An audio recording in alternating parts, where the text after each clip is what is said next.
Hello, History 17B Spring Quarter 2024. I am healing much more slowly than I would have liked, but I think I will make it through part one of lecture 13 here. The material in this lecture is what really gives the progressive era its name. The middle classes grew and became a major force in US government. Basically, the middle class thought that the US should progress to something really good, but what they thought of as good depended on whether they were largely motivated by ideas of international power and prestige, a belief in a harmonious society focused on social justice issues, a perfect society that would usher in the new millennium in religious views, or a society that would be comfortable and safe for the middle classes. Most middle class folks had some combination of these things in mind, and most of the middle class was incredibly anxious because the changes in the world around them were massive. And while these changes were exciting in some ways, it often seemed as if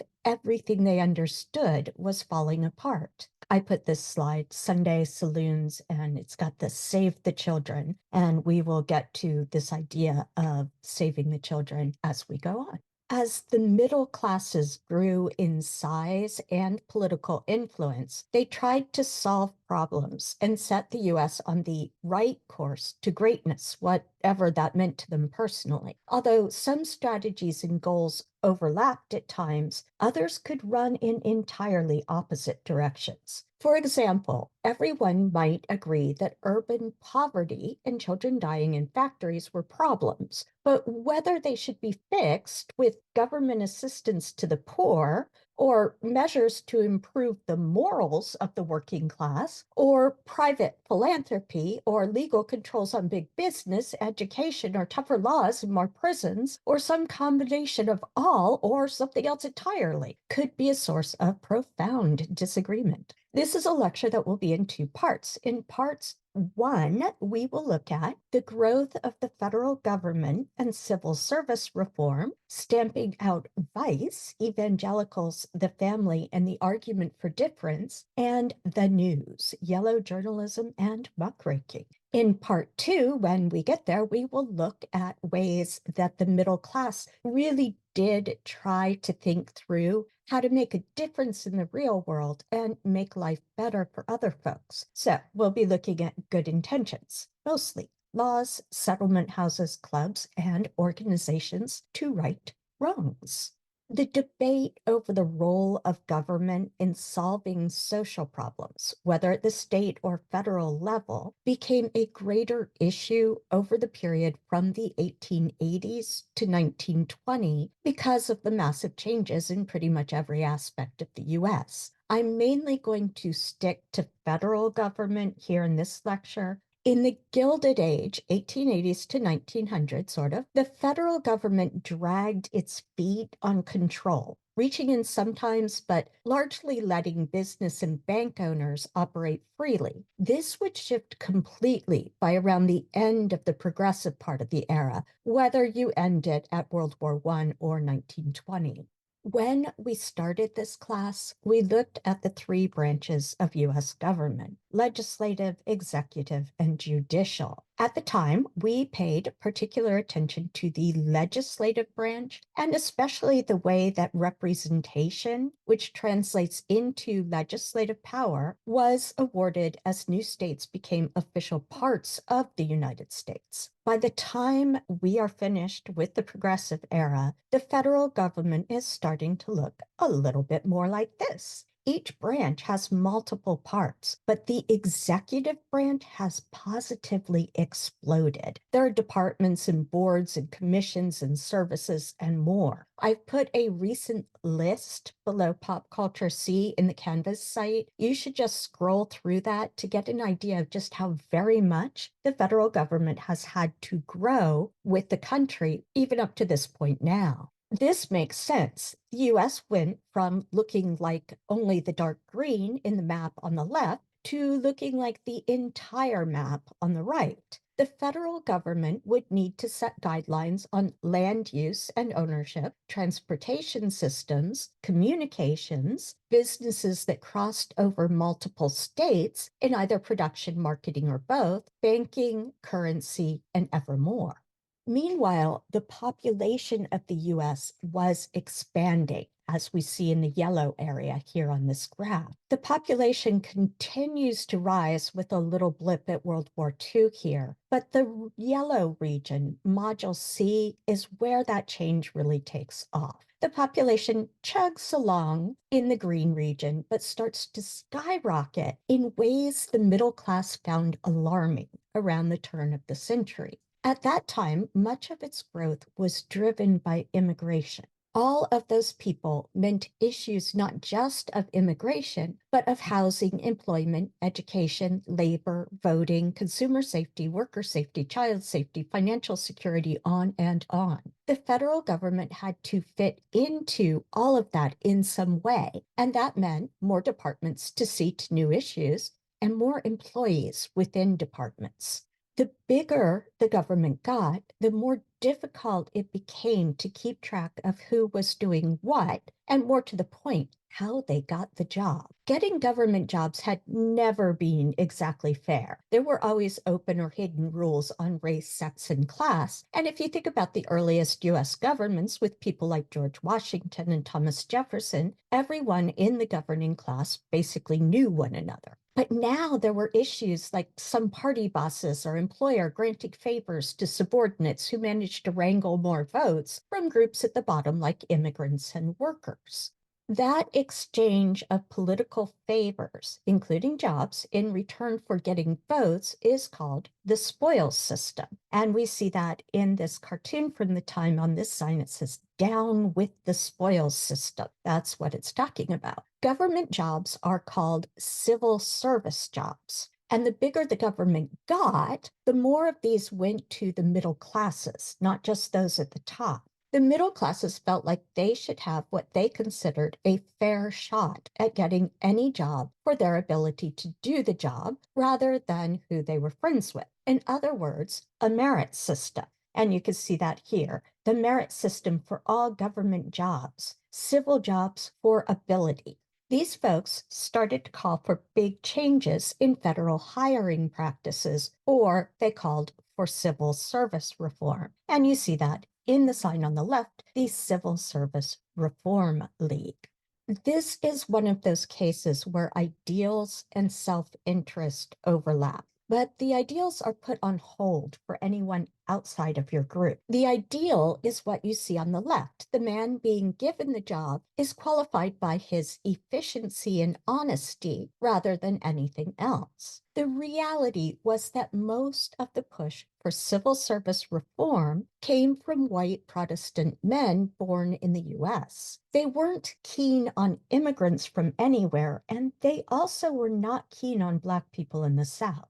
In 1883, Congress passed the Pendleton Civil Service Reform Act, and I have that spelled out on the slide. It established the Civil Service Commission to administer appointments to federal jobs based on merit. The act required office seekers to demonstrate their qualifications by taking a written exam. The one on the slide is from 1912. What I have here is actually a study guide with a sample test, like you could get for standardized testing now. I've given you the table of contents so that you could see what applicants needed to know about and one page of sample questions. So the topics included things like arithmetic, geography, spelling, conversion of currency, composition, and letter writing, copying from plain copy, report writing, copying and correcting manuscript, and railway mail is in there as well. The sample examinations, I've given you some of them on geography. One is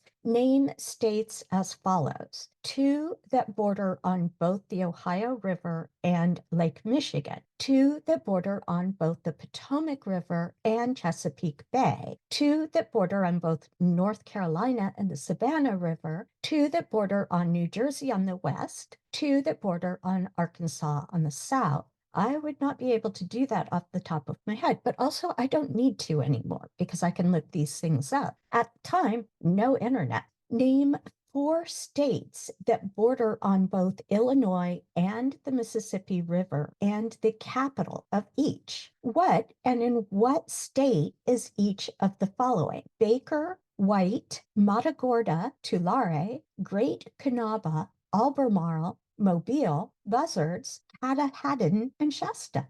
Remarkably, the system actually created good paying jobs for women as well as men. In the 1890s, almost half the applicants who passed the exam were women. And in case you are interested, this is the same information as on the previous slide, but for the current civil service exam. You could still take it if you're interested. The classes now are verbal ability, clerical ability, math skills, and additional skills, which include things like decision-making and communication skills and memory. And I put just one question up on the slide. It's an accounting question. The Second Great Awakening before the Civil War had popularized evangelicalism in the US. Don't worry too much about it if you don't know the term Second Great Awakening. It is just a resurgence of religion in the United States at the time. Evangelicals are Protestant Christians, but within that major group, evangelicals can be spread between different smaller groups, like Baptists, Lutherans, and Presbyterians. The big idea of evangelicals in the Second Great Awakening was the idea of the good news gospel. That was, by accepting Jesus, sinners could be saved. During the Progressive Era, evangelicalism spread from being mainly a source of individual comfort to being a source of reform design among parts of the white middle class. And that's why we care about it here. Progressive evangelicals felt that it was a duty to improve oneself in moral terms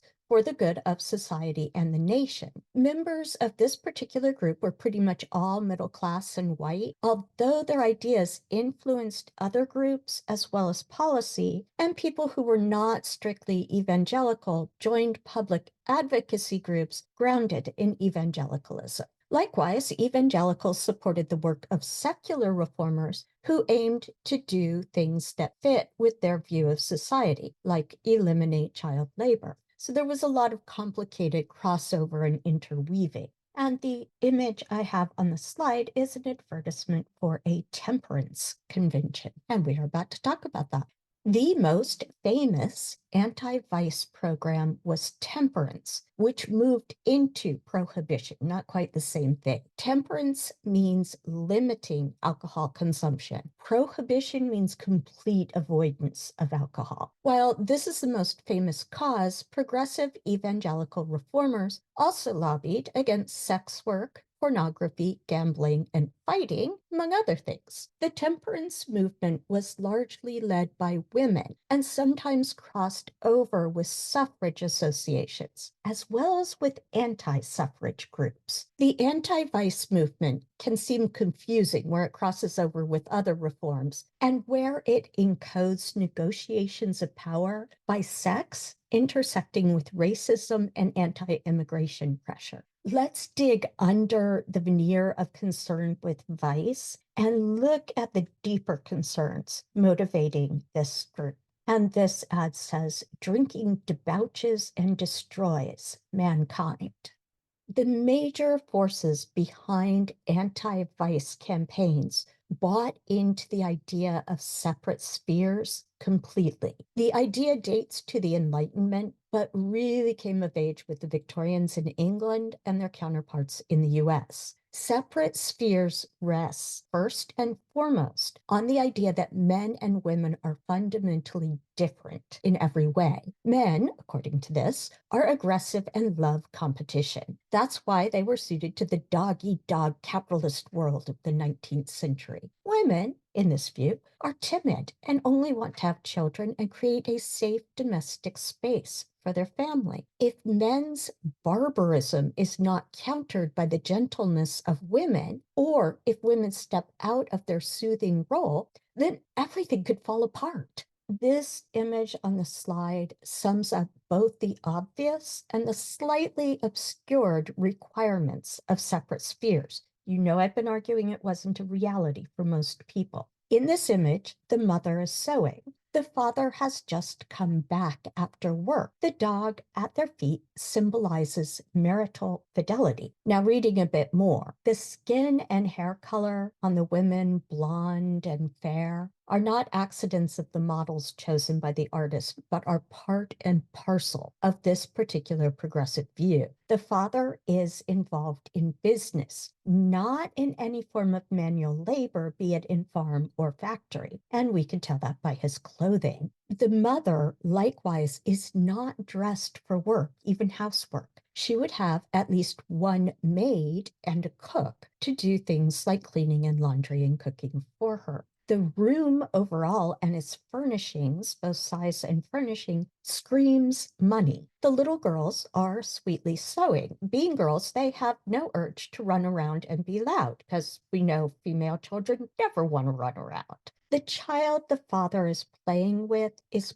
probably his son. Little boys were put in dresses until a decade or so into the 20th century. We've seen that earlier in a coda. So we have to look somewhere else for clues. The child is standing and actively interacting with the father, all of which would likely read boy at the time. Anti-vice proponents believed that everything that was wrong in American society was rooted in vice because vice destroyed the family. Poverty resulted from vice, not the other way around. Drunken husbands beat their wives, working wives ignored their children, the sex trade destroyed wholesome marriages. Now, not all of that is entirely unreasonable, except that in practice, what it boiled down to was the view that the poor were poor because they had bad habits. And the way to end poverty was to fix the poor. Anti-vice campaigns were aimed primarily at everybody except the white middle class and were a convenient way to express sympathy for the poor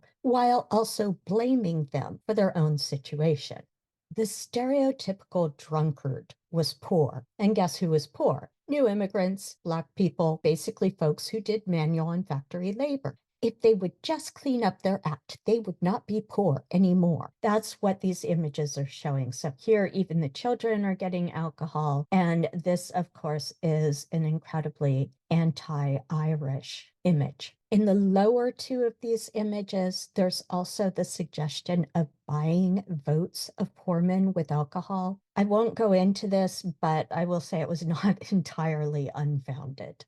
Many of us now, when we hear saloon, think of the Old West, but what were basically dive bars in urban areas were called saloons. The photo on the right is a Jacob Riis photo taken in New York City in the 1890s. Saloons were centers of social life for working class men. It's where they discussed politics or work complaints or gripes about family. Middle class and upper class men had clubs. Working class men had saloons. In neither case were women welcome in these spaces. Now, it is also true that at the turn of the century, Americans did drink a lot. Not only that, but in the time period of Module C, much of that, as you see in this lighter gray line here, was in the form of distilled alcohols or spirits, which are high alcohol by volume. Think gin, whiskey, vodka. American men did drink a lot, and they were often violent when drunk. Incidentally, the big dip that you see just left of the middle is prohibition. And you can see that up through the 90s, even though alcohol consumption stays sort of steady, distilled alcohol consumption goes down while consumption of wine and beer goes up. Much of the anti-alcohol campaign in the progressive era centered on a won't someone think of the innocent children tactic? So we have on the left, drink steals the children's food because the father spends money on drink and they can't afford to feed the children. This one, the children are just outside the saloon calling for their father, while their father, one of these, is drinking at the bar. And you can see the symbols that alcohol is basically a poison, a killer. In the middle one, you also see the telling phrase, help me to keep him pure. The metaphor of cleanliness and pollution had a long history for white Americans, but it also expressed a more literal fear of the dirt and disease that characterized turn of the century cities. That disease included sexually transmitted diseases that men of the middle class could and did pick up when they frequented sex workers of the impoverished class. And the men spread it, by the way. We've seen that there was a race and nationality dimension to temperance. It also included a power struggle between middle class women and men who truly both bought into separate spheres ideology. The only power that the angel of the household had was to contain the innate barbarism of males. But when males were drawn into vice by bad women and men, what was a good woman to do? The answer was to emerge from her private sphere for a good cause, to get rid of vice, so that she could exert the only power that meek women could have over men's stronger nature. The Woman's Christian Temperance Union, WCTU, was formed in 1873, but really became a powerhouse under the leadership of the charismatic evangelical Frances Willard, whom you see on the left there, in 1881. Members of the WCTU wore a small white bow to indicate that they had taken a temperance pledge. And you see a certificate for that on the right. And on the button, you can see both WCTU and an image of the white bow. Women, even middle-class white American women, were not a block of people with identical worldviews. This really showed up when it came to the issue of women's suffrage or giving women the right to vote on a national basis. The argument that women, like men, were fully rational humans tended always to be an argument for women's suffrage. So we have it up here. The sameness argument for women's suffrage. Women, like men, are humans and citizens and should have a say in a democratic government. Then we have this hard blue line. Those evangelical women who accepted the doctrine of separate spheres and female difference could go either of two ways. One, the difference argument for women's suffrage, women being more gentle and moral than men, would balance out the votes of men on issues affecting the family, like prohibition.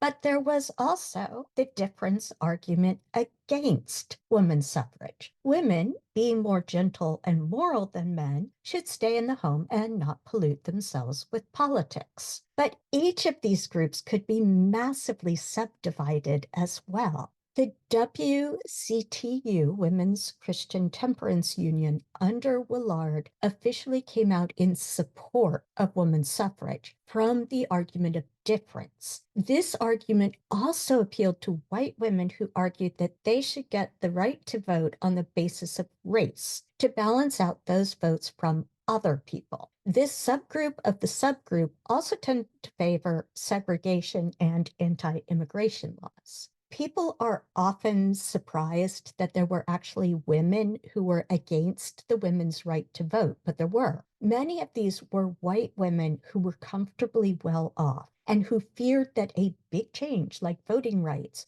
would disrupt their comfortable world and that they would be incapable of dealing with other situations.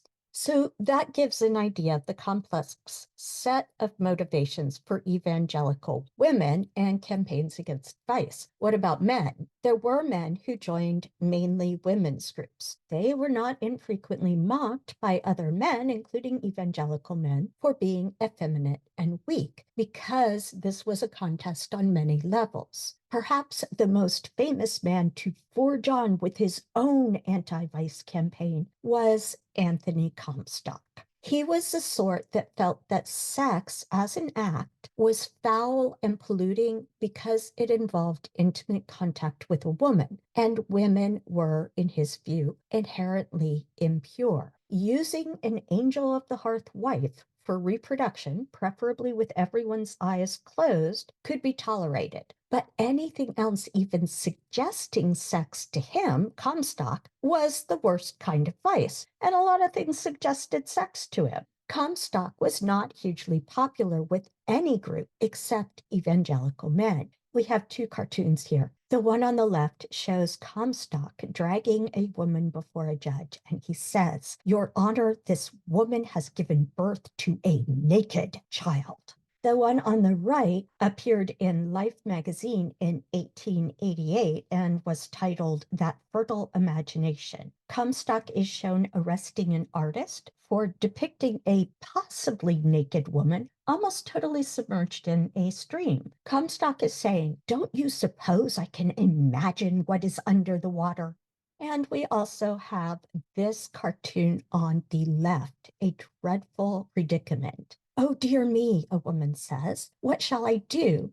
My shoestring has come untied, and there's that dreadful Anthony Comstock just behind me." Meaning, if she bends over or crouches down to tie her shoe, he's going to count that as obscene and arrest her. Comstock's group of like-minded men were mostly quite wealthy. Men like William Colgate, whose name is still on his company and products, including Colgate toothpaste. That is why when Comstock founded the New York Society for the Suppression of Vice, it had lobbying power with the US Congress, even though most Americans were not in support. The ones who were wealthy and powerful. The US Congress passed the Comstock Act, or really the first of what turned out to be multiple acts, in 1873. The Comstock Act made it illegal to send obscene, lewd, and lascivious material through the US mail. This included not only naked lady photos and pornographic text, but birth control. And not just birth control, but any reference to it was classed as obscene. Comstock and his followers in law enforcement and the judiciary enforced this law zealously. This is the symbol for the New York Society, or the suppression of vice. And you can see that book burning is part of it.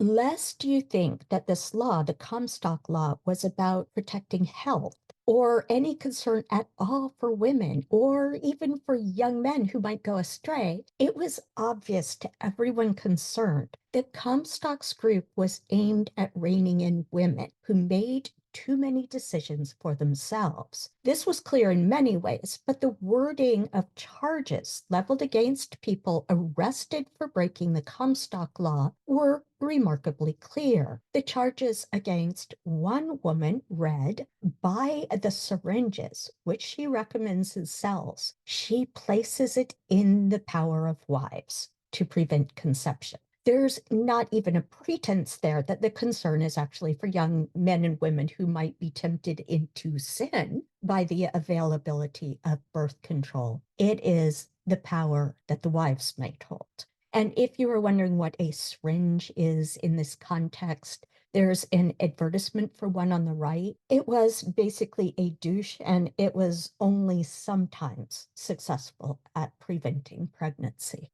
The role of newspapers in daily life underwent a substantial change in the period of Module C, and not just in advertising prophylactics. Papers went from being basically local broadsheets with a selection of national news thrown in to larger papers that got their news from the same or similar sources to, especially in the case of cities, the late 20th century idea of the newspaper with different dedicated sections for international and national news and local news. Most big papers also developed specialized pages, like the sports page, editorials, and the women's section. If you did not happen to live in a city, or if you'd moved and wanted a paper from your hometown, you could subscribe anywhere that the trains carrying mail could reach, although you would not expect up to the hour news or even up to the day. Journalists could telegraph stories, so stories could reach publishers and appear in papers more quickly than the papers themselves could travel outside their city of publication. Smaller newspapers could be a week or more behind because they waited to get the bigger papers and then published what they had in the bigger papers. These three paper covers, the Detroit Free Press, the Boston Daily Globe, and the New York Times, are from 1903. And the Times was not quite the big deal that it is now. You have seen a bit of how news was covered by different papers in preceding lectures as we've gone along. You've also seen how much people had to rely on the papers to know what was happening, meaning that news articles could have a strong influence on public opinion. This worked against railroad and mining unions in some cases and for them in others. When it came to the Triangle Shirtwaist factory fire, I said that it was a kind of news that papers at the time loved to get their hands on because it was sensational. But many papers were not above sensationalizing most news, even if they had to adjust it or make it up entirely. This kind of melodramatic reporting and publication was called yellow journalism, and it was used to increase readership for a paper, although it didn't start out that way, not entirely at least. The example you are looking at on the slide is arguably the most famous example of yellow journalism, and we will get to it in a coming lecture. But as a preview of coming events, the New York Journal, Who Destroyed the Maine, which was a ship, destruction of the warship Maine was the work of an enemy. Assistant Secretary Roosevelt convinced the explosion of the warship was not an accident. Stay tuned for another lecture.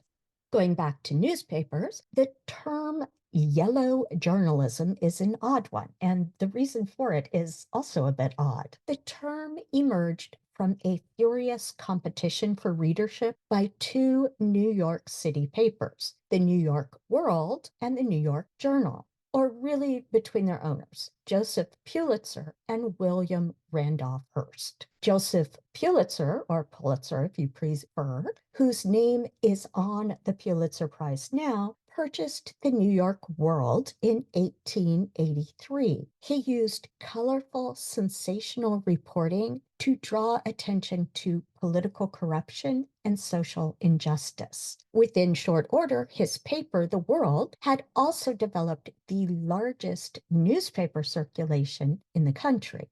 Pulitzer had immigrated from Hungary and started his news career by making the St. Louis Dispatch in Missouri into a serious paper by the 1870s. When Pulitzer took the New York World, he intended to highlight injustices experienced by the working poor. He hired investigative journalists to do research-based stories, soon called muckraking. Perhaps the most famous of his journalists was Nellie Bly here, who managed to get herself committed as an inmate to an insane asylum in order to report on the rampant maltreatment of patients, and her work was quite successful. The New York World also had a regular cartoon called Hogan's Alley about life in New York slums, drawn by Richard Outcault. The comic was published in color on Sundays, which was a big deal, and one of the characters, a little Irish boy, was always shown in yellow. Readers started to call him the Yellow Kid, and eventually so did the comic strip. Both comic and character were incredibly popular. Keep that in the back of your mind for a moment.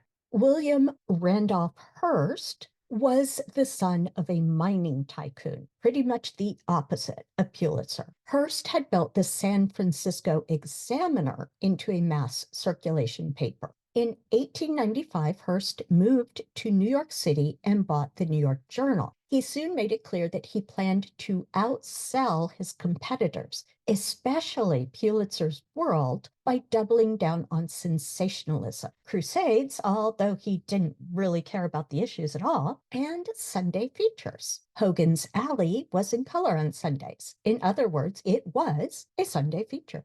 In 1896, in an effort to boost sales of his New York Journal, Hearst reached out to hire Outcult, the man who drew Hogan's Alley, away from Pulitzer. This launched a fierce bidding war between the two publishers over the cartoonist, which was massively entertaining to readers in its own right.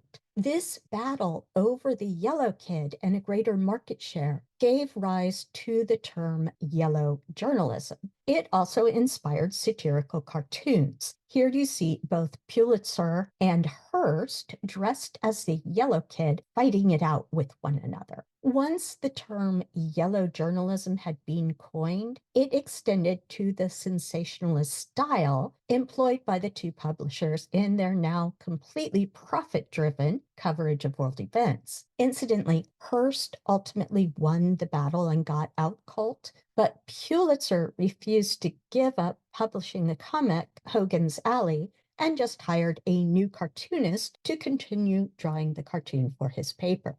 This cartoon on the slide here is not the Hogan's Alley comic, but it is the New York Journal, and it ties the anti-vice part of lecture to this part on newspapers, which is a reminder that although I am breaking things up by topic, all of these things were going on all at once for people in the progressive era. The cartoon reads, what would happen if Anthony Comstock, our anti-vice campaigner, entered an art gallery in Italy, and it shows the naked statues coming to life and throwing things at Comstock. Newspapers were not the only reading material of a more current and more perishable type than books that people read at the turn of the century. Magazines were incredibly eclectic in what they carried, but often published both literature-type stories and investigative journalism in serial form, meaning that only part of it came out each month. So you would need to buy at least several months, at least if you wanted the entire story, or better yet, subscribe to the magazines. You got all the stories. You are looking at Scribner's Magazine, Good Housekeeping, and Harper's Magazine. McClure's magazine that you see here was founded in 1893 to compete with other quality American magazines like Harper's and Scribner's. The magazine achieved distinction and national fame at the turn of the century by launching the muckraking era in earnest in American journalism, bringing together a team of pioneering journalists that included Ida Tarbell, Ray Stannard Baker, and Lincoln Steffens. The magazine published a series of deeply researched exposés of abuse and corruption in American government and big business. Over a 5-year period, the magazine's investigative reporting launched major campaigns for reform and triggered a spate of new legislation, while the journal's circulation reached over 500,000 readers. And I've put here muckraking, deeply researched exposés of abuse and corruption in American government and big business. And of course, muckraking, muck is dirt. So the word comes from digging up the dirt on someone.